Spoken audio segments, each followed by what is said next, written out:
Yan, totoo nga ba yung kumakalat na balita ngayon patungkol sa EDSI na tila napapag-usapan na nga daw po ito. So, ako naman po na-curious at napakarami na pong gumagawa ng reaction video ito. No, so, ayan, hello po Team EDSI. Sana ay nasa mabuti po kayong kalagayan. Patuloy po nating suportahan si Kalingap Rob Kioval, Ate Ed ng Kalingap Edu.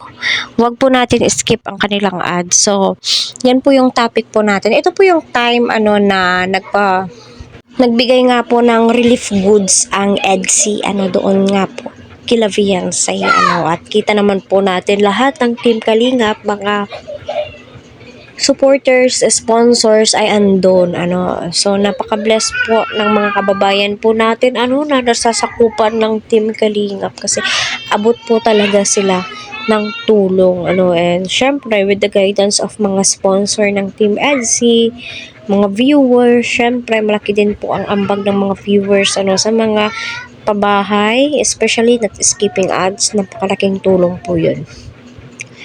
So yun na nga po ay patungkol nga po dito sa sinabi ni Kalingap David, Kalingap JJ, narinig mismo sa video na tilay may something na nga daw, baka magtaka na lang daw po tayo at siya ang Kalingap boys na engaged na sila kasi may promise ring, baka ikakasal na lamang daw po sila.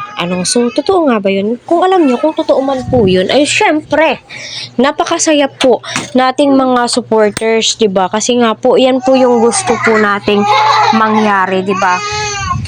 Yan po yung gusto po natin para sa Team EDSI. Syempre, sila pa rin po yung masusunod.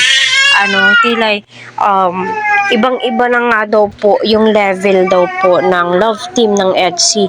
Malayong-malayo na noon at ngayon. Iba na daw po yung sweetness po nila, iba na daw po yung tandem nilang dalawa. Hindi na daw po ito basta vlogging lang. So sila naman po yan, kung magkakaintindihan po silang dalawa, why not, diba?